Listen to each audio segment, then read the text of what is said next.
यहां भक्तिमती मीराबाई वृंदावन आ गई हैं। आहा, जब से वृंदावन आई हैं तब से उनकी स्तुति कैसी है।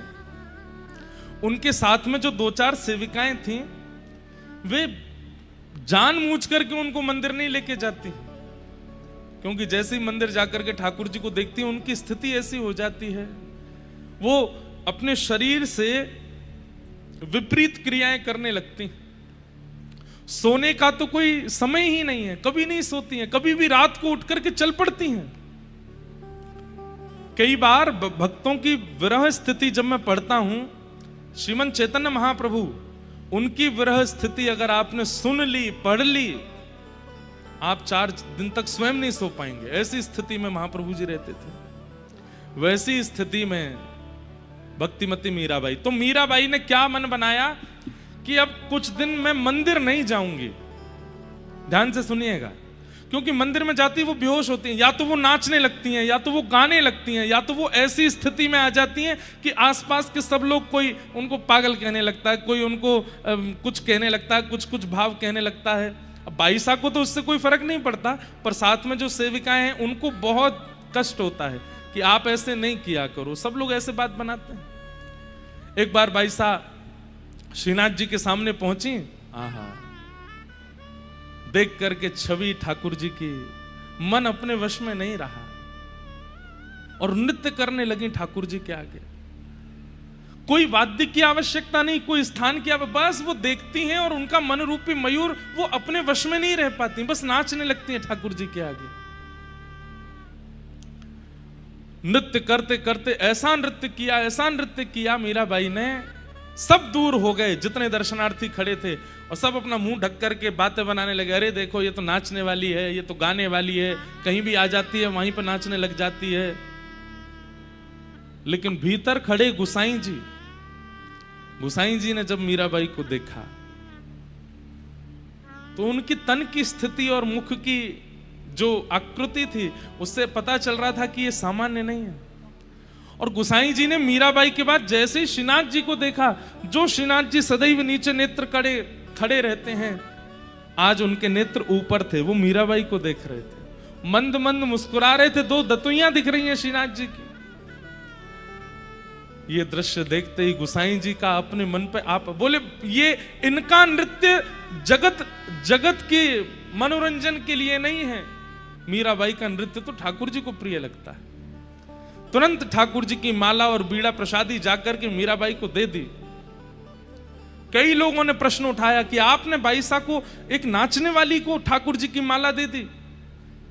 गुसाई जी बोले, तुमको नाचने वाली लगी, पर उसका नृत्य देख करके ठाकुर जी प्रसन्न हो रहे थे, ठाकुर जी आनंदित हो रहे थे, ठाकुर जी के दांत दिख रहे थे, ठाकुर जी खुश हो रहे थे। बाईसा ने कुछ समय के लिए नियम बना लिया कि अब वो मंदिर नहीं जाएंगे, लेकिन कैसे रहें, क्या करें। तो बाईसा संतों के यहां जाती, जितने संत हैं वृंदावन में सबके दर्शन का उन्होंने नियम बना लिया कि जितने संत हैं सबके पास जाके थोड़ी देर सत्संग करेंगे और वहां बैठ करके उनसे वार्ता करेंगे। उस काल में हमारे गौड़िया वैष्णव परंपरा के एक महान आचार्य श्री जीव गोस्वामी पाद वृंदावन में विराजमान थे, और भक्तिमती मीराबाई उनके दर्शन को गई। आप जैसे ही दर्शन करने के लिए पहुंची तो द्वार पर खड़े हुए 2-4 लोगों ने आपको रोक दिया और कह दिया कि हमारे आचार्य चरण स्त्रियों से नहीं मिलते, हमारे आचार्य चरण स्त्रियों को नहीं देखते। बाईसा का आप पूरा चरित्र देखेंगे तो एक चीज आपको समझ में आवेगी, एक तो वो निडर है, डरती नहीं है किसी से, और दूसरी बात, कोई बात भक्ति सिद्धांत की अगर उनको उचित नहीं लगती है तो वो तुरंत बोल देती है। व्यवहारिक नहीं, आपने अच्छे कपड़े नहीं पहने तो आपको मुंह पर टोक देंगी, ऐसी मीराबाई नहीं है। आपने भोजन अच्छा नहीं बनाया तो मुंह पर टोक देंगी, ऐसी मीराबाई नहीं है। लेकिन भक्ति सिद्धांत में कोई अगर गलत बात कहता है तो बाईसा तुरंत उसको बोल देती।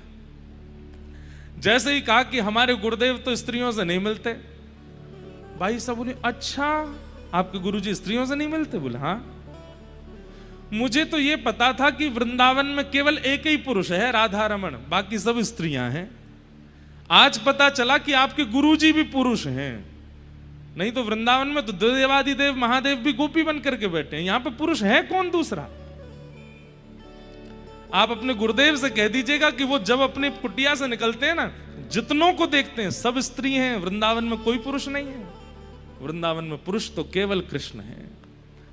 अंदर बैठे जीव गोस्वामी पाद ये बात सुन गए और जैसे ही सुना तुरंत अपने सेवकों को तुरंत भीतर लेकर के आओ। बोले गुरुदेव आपका नियम है स्त्रियों को नहीं देखना। बोले आज ही तोड़ना है और इस नियम को मीराबाई को देख करके ही तोड़ना। बाईसा को बुलाया और जीव गोस्वामी पाद आनंदित हो गए। बाईसा ने दंडवत प्रणाम किया। बोले इतने वर्ष हो गए हमको वृंदावन में रहते रहते, लेकिन हमारे चित्त को आज जैसी शुद्धता, पवित्रता और निर्मलता का अनुभव हुआ है ना, आपकी बात सुन के इतना कभी नहीं हुआ। बंधुओं एक बात सुनिएगा, वृंदावन नियम धारण करने का स्थान नहीं है। चंडीगढ़ में रहते हैं नियम से रहिए, दिल्ली मुंबई में रहते हैं नियम से रहिए। लोग उल्टा करते हैं, वृंदावन में जाके नियम से रहते हैं, अपने घर आते ही उद्यमी बन जाते हैं, सारे नियम तोड़ देते हैं। वृंदावन में तो नियम से नहीं रही है, वृंदावन में तो पड़े रहना ही दंडवती है। वहां जाकर के जितने घंटे आप सोते हैं ना, घंटे गिना करो, वृंदावन में कितने घंटे सोए समझ लेना, उतने घंटे की दंडवती परिक्रमा मानी गई है आपकी। वृंदावन में बोलना ही भजन है, वृंदावन में घूमना ही परिक्रमा है। वृंदावन में नियम धारण करने का स्थान नहीं है।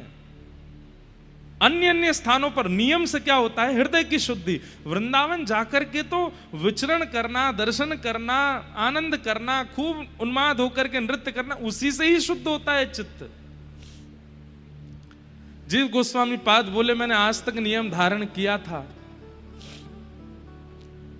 लेकिन आज तक मुझे ठाकुर जी का अनुभव नहीं हुआ। आपकी बात सुन के और जैसे ही मैंने आपको देखा है, पहली बार एक स्त्री का दर्शन मैं कर रहा हूं और आपको देखते ही मुझे ऐसा लग रहा है कि श्री कृष्ण मेरे आसपास ही हैं, वो मेरा स्पर्श कर रहे हैं। आज मेरे संपूर्ण जीवन के भजन का फल मुझको मिल गया है, धन्य है आप। मीराबाई अपनी प्रशंसा सुन के प्रसन्न नहीं होती, वो कहती हैं आचार्यों के चरणों में आई हूं, कुछ पूछना चाहती हूं। जीव गोस्वामी पाद बोले आज्ञा कीजिए, क्या पूछना है आपको? बाईसा का तो एक ही प्रश्न रहता है, मुझे बहुत प्रिय है ये पद। मीराबाई के सारे पद ही अच्छे हैं, पर कुछ पद ऐसे हैं जो हृदय में बिल्कुल घर करके बैठे। कब हो मिले पिया मोरा। धीरे धीरे भावावेश इतना प्रगाढ़ होने लगा मीराबाई का। अब तो मीराबाई कभी भी उठ करके चल देती हैं, कभी यमुना तट पर मिलती हैं, कभी सेवा कुंज में मिलती हैं, कभी निधिवन राज में मिलती हैं। उनके साथ में रहने वाली सब सेविकाएं केवल ढूंढती रहती हैं। ढूंढते ढूंढते जब पहुंचती हैं तो कहती हुई पाती हैं श्याम सुंदर अभी अभी नाव लेकर के सब गोपी और किशोरी जी के साथ यमुना विहार को गए, मैं आने में विलंब कर गई, मुझे यहीं छोड़ गए। कभी सेवा कुंज में मिलती हैं, यहां श्याम सुंदर रास विहार कर रहे थे और रास में सब दर्शन कर रही थी। जैसे ही मैं श्रृंगार करके पहुंची, मैया यशोदा ने टेर लगाए करके लाला बुलाए लिए, ठाकुर जी चले गए, सखियां अपने घर चली गई, मेरे संग रास नहीं भयो। कभी दौड़ करके गिरिराज जी चली जाती हैं वृंदावन से और वहां श्री गिरिराज जी की तलहटी में बैठी हुई मिलती हैं। 4-4 दिन तक मीराबाई का पता नहीं चलता कि वे कहां हैं। ऐसी भावावेश भाव स्थिति में जा चुकी हैं। अब तो स्थिति ऐसी हो गई, पूरे दिन बैठे बैठे ज्यों ज्यों दिन बढ़ रहे हैं त्यों त्यों उनका विरह बढ़ता जा रहा है। सब सखियां उन्हें कहती हैं आपने 4 दिन से कुछ नहीं पाया है, आप कृपा करके कुछ पा लीजिए। बाईसा कहती हैं मैं कैसे पालूं, श्याम सुंदर को देखे बगैर कैसे पालूं? कहीं मैं पाने में व्यस्त हो गई और वो आ गए तो? अरे वो एक क्षण ही रुकते हैं, कहीं मैंने एक क्षण भी गवा दिया तो? सखियां अब कैसे करें? तो बोल देती हैं, श्याम सुंदर कह के गए हैं बाईसा अगर भोजन कर लेगी तो मैं आ जाऊंगा। ऐसा कह के गए श्याम सुंदर, मैं प्रसाद पाऊंगी तो आ जाएंगे? बोले हाँ आ जाएंगे। अरे जल्दी लेके आ, राधा वल्लभ जी की प्रसादी लेके आ, सेवा कुंज की प्रसादी लेके आ, सब मंदिरन की प्रसादी ला, मैं अभी पालूंगी, ऐसा बढ़िया चकाचक पाके रखूंगी। श्याम सुंदर आएंगे ना फिर? बोले हाँ आएंगे। ऐसे बहाने लगा करके भोजन पवाती। कभी कहने लगती हैं, श्याम सुंदर आए थे, कह गए थे, बोले मीराबाई सोएगी तो मैं आऊंगा। तुरंत चद्दर ले लेती हैं, मैं अभी सोने जा रही हूं, अभी सो जाती हूं, अब आ जाएं तो मुझे उठा देना। वो आएंगे ना मेरे सोने से? बोले हाँ आएंगे। ऐसे बहाने दे दे करके बाईसा से क्रिया करवाती हैं। बंधुओं, प्रेम मार्ग बहुत कठिन है। या तो केवल भक्ति मार्ग तक ही रहिए, प्रेम मार्ग में प्रवेश करने की स्थिति मत रखिए। कहीं प्रेम मार्ग में प्रविष्ट हो गए तो फिर संसार के व्यवहार, नियम और रिश्तेदारी और जितने भी ये प्रपंच हैं, इनका निर्वहन आपसे हो नहीं पाएगा। परंतु बाईसा भले ही इतने विरह भाव में रहती हैं, पर बड़े बड़े संत बाईसा का दर्शन करने के लिए आते हैं। वो संस्कृतज्ञ नहीं है, वो बहुत पढ़ी लिखी नहीं है, लेकिन बाईसा बैठ करके जब ठाकुर जी के भाव में कीर्तन करती हैं, बड़े बड़े ज्ञानी जन उनको देख करके भक्ति में तल्लीन हो जाते हैं। एक बार बादशाह अकबर ने भी मन बनाया कि मैं मीराबाई के स्वर सुनने के लिए जाऊं, और तानसेन को साथ में लेकर के रूप बदल करके बादशाह अकबर और तानसेन दोनों आए। रोज संकीर्तन करती थी मीराबाई, तो कई सारे वैष्णव चारों तरफ से घेर के बाईसा को बैठते थे और हाथ में करताल लिए, कभी एक तारा लिए, ऐसा स्वर गूंजता था मीराबाई का। सब आनंदित विभोर, किसी के नेत्र ऐसे नहीं होते थे जिनमें अश्रु ना हो। और जब मीराबाई नृत्य करती थी तो ऐसा कोई होता नहीं था जो नृत्य ना करे। कहां तक कहें, वृंदावन के सघन कुंज के बंदर भी दूर दूर बैठ करके बाईसा को देखते और उनके नेत्रों से भी अश्रुपात होता था। ऐसा बाईसा का कीर्तन। बंधुओं, जिस प्रकार हम जो भी भोजन करते हैं वो धीरे धीरे हमारे मुख पर, हमारे शरीर पर अंकित होने लगता है, दिखने लगता है, तेज के रूप में, त्वचा के सुंदरता के रूप में, जो भी बात कहो।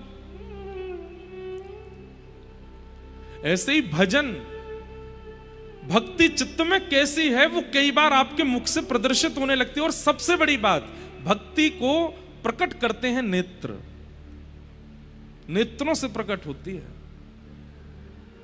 महापुरुषों के आप नेत्रों में ज्यादा देर आंख मिलाकर के बैठ नहीं पाओगे।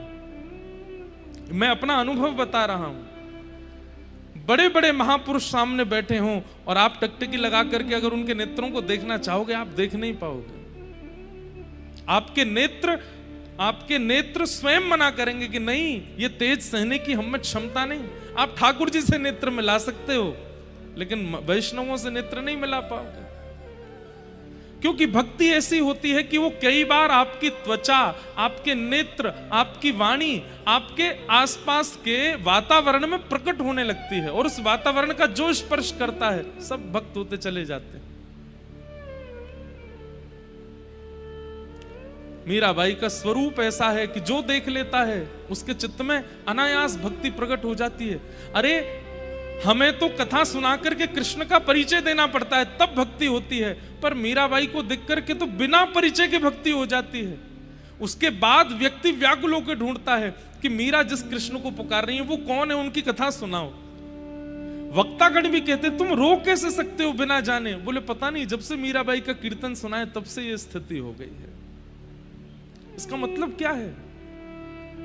भक्ति कई बार आपके रूप, आपकी दृष्टि, आपकी वाणी और आपके आसपास के वातावरण में प्रकट होने लग जाती है, और उस वातावरण का जो स्पर्श करता है उस पर भी भक्ति प्रवाहित होती है। अकबर और तानसेन रूप बदल करके आए, मीराबाई बैठी हैं। इसको कोई चमत्कार मत समझिएगा, कोई तंत्र नहीं था मीराबाई के पास। पर सभा में जब मीराबाई गाती थी तो नेत्र बंद करके गाती थी, नेत्र नहीं खोलती थी, चाहे कितनी भीड़ बैठी हो। पर जब अपना कीर्तन विश्राम करती तो एक दृष्टि घुमा करके सबकी ओर देख लेती थी। आज बाईसा कीर्तन नहीं कर रही हैं, बस बैठी हैं, और तानसेन और अकबर वो स्वर ही सुनने आए थे मीराबाई का। कई बार ऐसा होता है कि आचार्य अपने शिष्यों से कह देते हैं कि आप कुछ गाओ, तो आज मीराबाई ने भी अपने किसी एक सखी से कहा तुम कीर्तन करो, मैं सुनूंगी। और सुनने के बाद में सब आनंदित हो गए। तो बाईसा ने बस एक बार दृष्टि घुमा करके देखा, रूप बदल के बैठे अकबर और तानसेन। उस समय में चित्र नहीं होते, कौन जाने कि बादशाह अकबर है, पर एक बार दृष्टि घुमा करके देखा और तुरंत बाईसा पहचान गए। और जब उठ करके जाने लगे तो तानसेन और अकबर आपस में चर्चा कर रहे थे, और बाईसा जैसी बगल से निकली तो बोल पड़े, हमने तो आपके स्वर के विषय में सुना था और आज वही सुनने के लिए आए, पर आज तो आपने गायन ही नहीं किया। बाईसा तुरंत अनायासी नेत्र मिला के किसी को देखती नहीं है, बोल पड़ी, ठाकुर जी के सुंदर स्वर सुनने के लिए, कीर्तन सुनने के लिए छद्म भेष बनाने की आवश्यकता नहीं है अकबर, अपने मूल रूप में आओ, सब सुनाई देगा। और फिर मीरा के पास नहीं आना पड़ेगा, वृंदावन का कण कण कृष्ण ध्वनि सुनाएगा। ये छद्म भेष बना करके कवि वैष्णवों के पास मत जाना। अकबर तो घबरा गया, तानसेन से बोला इनको कैसे पता कि मैं अकबर हूं।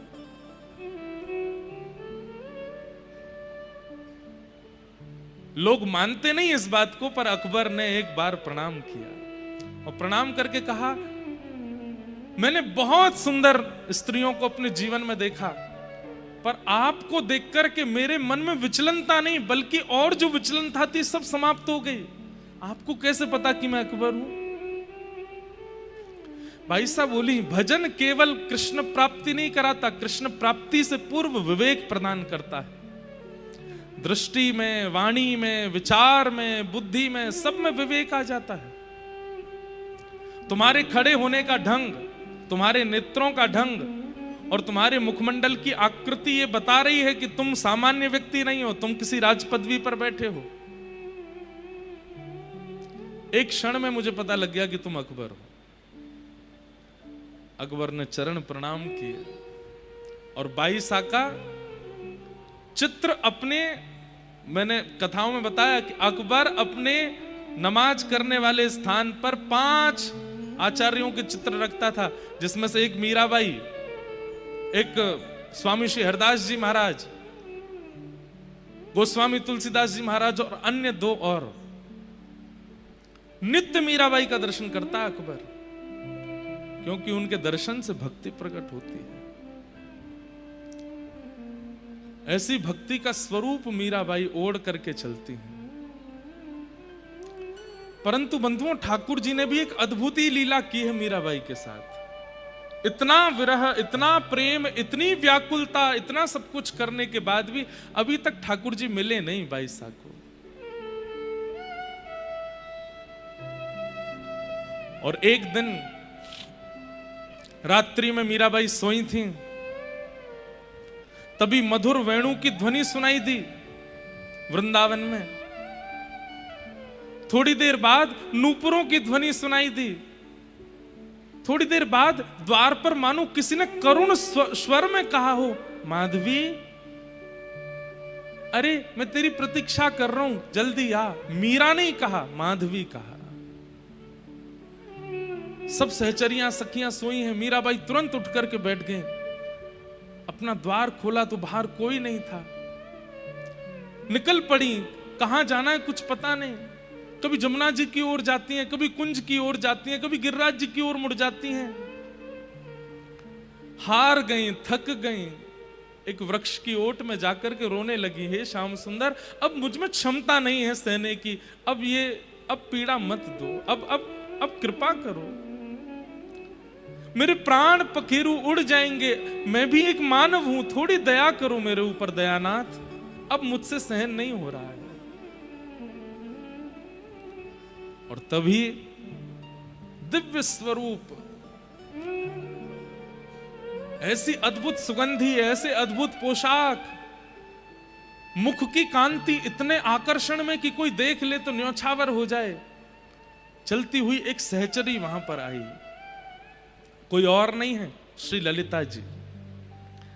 और ललिता जी आकर के अपना हाथ पसारती आगे, माधवी चल मेरे साथ, श्याम सुंदर बुला रहे हैं। मीराबाई उठ करके देखने लगी और रूप लावण्य देख करके पहले तो मोहित हो गई, इतना सुंदर कभी देखा नहीं। हाथ पकड़ लिया और चलने लगी और धीरे धीरे पूछने लगी, आपने मुझे माधवी क्यों कहा? मैं तो मीरा हूं ना। ललिता जी हंसने लगी, अरे तू जाने ना है, चल अंदर। और जैसे ही एक निकुंज में लेकर के गई हैं, असंख्य गोपियां वहां खड़ी हैं, कोई चमड़ डोरा रही है, कोई बीड़ा हाथ में लेकर के खड़ी है, कोई पीकदानी लेकर के खड़ी है, कोई वीणा बजा रही है, कोई सारंगी बजा रही है, कोई अलाप लगा रही है। अद्भुत सघन कुंज। और जैसे ही मीराबाई प्रवेश करती हैं, सब आपस में काना पूछ, अरे माधवी आ गई, हमारी माधवी आ गई। मीराबाई सबको देख रही हैं, हाथ पांव कांप रहे हैं, नेत्रों से अश्रु प्रवाह हो रहा है। फिर पूछती हैं, ये सब मुझे माधवी क्यों बोल रहे हैं?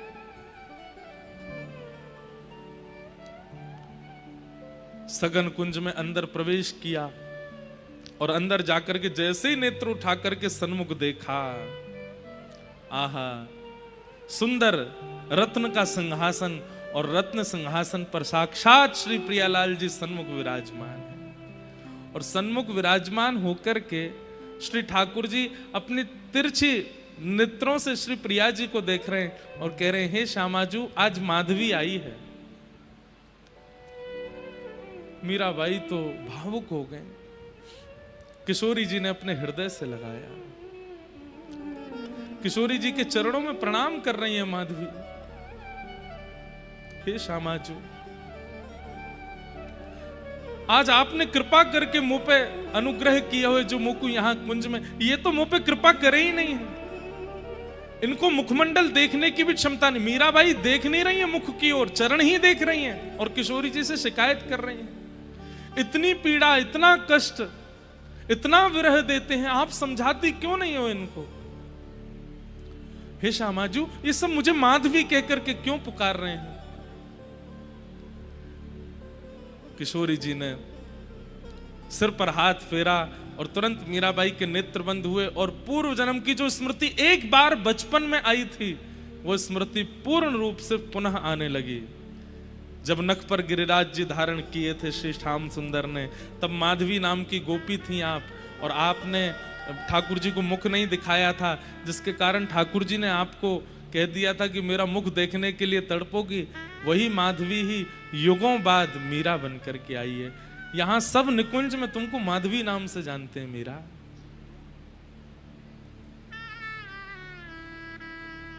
आज मीराबाई को भी साक्षात निकुंज का दर्शन किशोरी जी की कृपा से हुआ।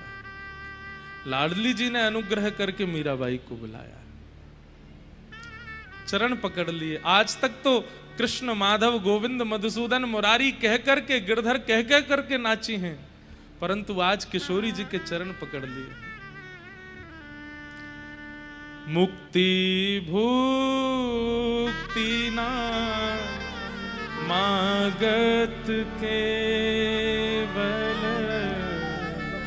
मुक्ति भुक्ति ना मागत केवल, अपनो जान संभालो किशोरी राधे, अपनो जान संभालो किशोरी। कुछ नहीं चाहिए किशोरी जी, मुक्ति नहीं चाहिए, भुक्ति नहीं चाहिए, बस एक चीज चाहिए। क्या? अपनो जान संभालो किशोरी राधे, अपनो जान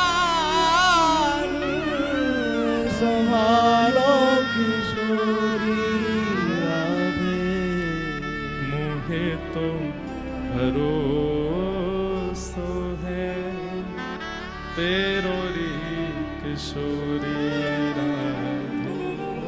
मोहे तो भरोसो है तेरो री किशोरी राधे। साधनहीन दीन में राधे, साधनहीन दीन में राधे। तुम करुणामयी प्रेम अगाधे, तुम करुणामयी प्रेम अगाधे। मोहे तो भरोसो है तेरो री किशोरी राधे। मोहे तो भरोसो है तेरो री किशोरी कहते हैं राधे। मीराबाई का श्रृंगार किया है सब सखियों ने, और श्री ठाकुर जी ने फिर वहां रास किया, और रास में मीराबाई को साथ में मुख्य सखी के रूप में ठाकुर जी ने रास किया। और रास करने के पश्चात आप लोग अब सोच रहे होंगे कि अब तो मीराबाई का जीवन सफल हो गया, लेकिन नहीं, ठाकुर जी तो अभी और विरह देना चाहते हैं। रास विश्राम होते ही ठाकुर जी और किशोरी जी के चरणों में श्री माधवी बैठी है। ठाकुर जी कहते हैं मीराबाई आज बड़ी प्रसन्न है, दोनों के चरण स्पर्श कर रही हैं, बड़ी आनंद में है। बहुत दिन बाद आज मीराबाई बहुत प्रसन्न है, और प्रसन्न क्या, सर्वनिधि मिल गई उन्हें। लेकिन ठाकुर जी तुरंत कहते हैं माधवी अब तोकू वापस जानो पड़ेगो।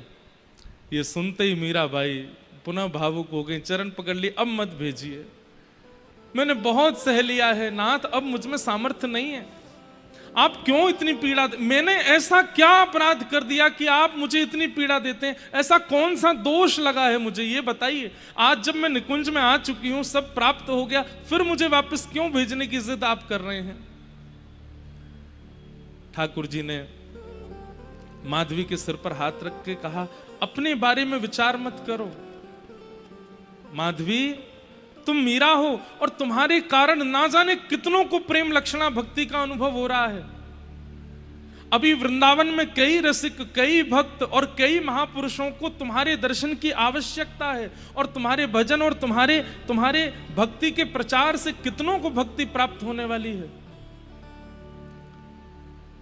अपना विचार मत करो, ये स्वार्थ भाव चित्त में मत लाओ, तुम पर कल्याण होगा। मैंने तुम्हें अभी दर्शन कराकर के केवल विश्वास प्रकट कराया है कि मैं तुमसे मिलूंगा, तुम व्यथित मत हो, विचलित मत हो। लेकिन अभी तुम्हारा कुछ दिन का जन्म शेष और है, अभी तुम्हें जाना पड़ेगा, अभी कुछ और लीलाएं करनी हैं, अपने दर्शन और अनुग्रह से तुम्हें औरों को अभी कृतार्थ करना है, उसके बाद तुम्हें हमारी प्राप्ति होगी। मीराबाई बहुत व्याकुल हो गई। ललिता जी आई, बाईसा खूब रो रही हैं, नहीं जाना है, परंतु लेकर के निकुंज से गई हैं, और जैसे ही निकुंज से बाहर पहुंची हैं, निकुंज पूरा अंतर्ध्यान हो गया। निकुंज तो अंतर्ध्यान हुआ ही, ठाकुर जी के साथ हुआ रास और सब लीला वह भी मस्तिष्क से अंतर्ध्यान हो गई। ये अंत में जाकर के बाईसा को याद आया कि मध्य में एक बार लीला हुई थी। बस इतना स्मरण में रहा कि श्याम सुंदर बैठे थे, मैंने उन्हें देखा था, वो कुछ कह रहे थे, पर क्या कह रहे हैं सब मति से अंतर्ध्यान हो गया। और फिर से वही व्याकुल, वही विरह, उसी प्रकार श्याम सुंदर को ढूंढती विलकती मीराबाई, सामने से सखियां आ जाती हैं, ढूंढ लेती हैं। 4 दिन बाद मीराबाई मिली हैं और ले जाकर के पुनः उनको सेज पर सुला देती। हमसे ठाकुर जी क्या उम्मीद रखते हैं हमें नहीं पता, हमसे क्या करवाना चाह रहे हैं। अतिशय विरह कई बार ठाकुर जी शायद इसलिए देते हैं कि उस विरह से आंतरिक शुद्धि तो होती ही है, कईयों के सन्मुख जाकर के हम ना जाने कितनों को अपने उपस्थिति से शुद्ध कर रहे होते हैं। ठाकुर जी कई बार भजनानंदियों को पृथ्वी पर अपनी प्राप्ति के लिए भी भेजते हैं, अपने साथ साथ उनके भजन से कितनों को भगवत प्राप्ति होगी, ये भावना भी ठाकुर जी रखते हैं। मीराबाई पुनः आ गए, और जब मीराबाई इस प्रकार विरह में होती थी, अपनी सखियों से कहती थी, मुझे औषधि मत देना, किसी वैद्य को लेकर के मत आना, केवल एक ही क्रिया करना, क्या? ठाकुर जी की लीला सुनाना, ठाकुर जी के भाव सुनाना। कोई बाल लीला सुनाती है, कोई कहीं की लीला सुनाती है, कोई रास, मीराबाई बस वही सुन सुन के लेटी रहती है। आगे मीराबाई और भी वृंदावन में लीलाएं करके फिर द्वारिका जाती हैं। महादेव भी आते हैं, रुक्मणी जी भी आती हैं।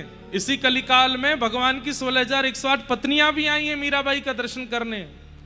कैसी कैसी लीलाएं बाईसा के साथ होती हैं, वो सब धीरे धीरे श्रवण करेंगे। परंतु विशेष रूप से मध्यस्थ में ये कृष्ण कृपा भी किशोरी जी की कृपा से आज मीराबाई के ऊपर हुई। अचेत अवस्था है। यहां भागवत की कथा में ठाकुर जी अब धीरे धीरे बड़े हो रहे हैं। 1 वर्ष के ठाकुर जी हो गए। गर्गाचार्य जी ने आकर के भगवान का नामकरण संस्कार किया। शुक्ले रक्तस्तथा पीत इदानिम कृष्णताम गतः, भगवान का नामकरण हो गया। धीमे धीमे ठाकुर जी बड़े हो रहे हैं, और ज्यों ज्यों ठाकुर जी बड़े हो रहे हैं, वैसी वैसी लीला ठाकुर जी की विस्तृत हो रही है। चलनो सीख गए, थोड़ो थोड़ो बोलनो सीख गए। मैया बोले, बाबा बोले, दादा बोले, गैया बोले। अभी 4-5 शब्द ही ठाकुर जी से बोलवो आमे। धीरे धीरे ठाकुर जी अब चलन लगे हैं। सूरदास जी महाराज ठाकुर जी के इस भाव का वर्णन कर रहे हैं।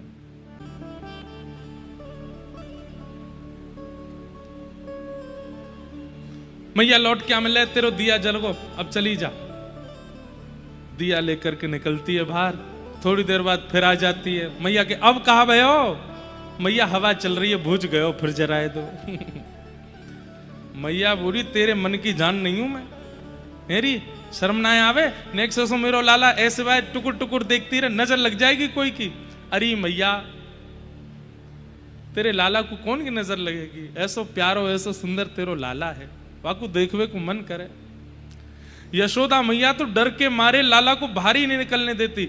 हमारे पुष्टि मार्ग के एक वैष्णव अपने भाव में प्रस्तुत करते हैं कि यशोदा मैया सुबह लाला को जगावे, नभावे, और नभावे भी ना है, गिरे कपड़ा ते पहुंच दे, और बढ़िया सुंदर श्रृंगार करे। इतनो सुंदर श्रृंगार करे मैया, रज रज के ठाकुर जी के एक एक बिंदी इतनी सुंदर लगावे, और पूरे स्वरूप को श्रृंगार करके, काजल लगा के, केश गूंथ के, मोर पिछ धारण करा के, माला पहना के, कौंदनी धराए के, पाजे पहनाए के, और फिर लाला की पूरी आरती कर ले। जैसे रोज यहाँ लाल जी की नजर उतारी जाए ना, ऐसी मैया पूरी राई नौन करे, ऊपर से नीचे तक लाला की सबरी नजर उतार ले।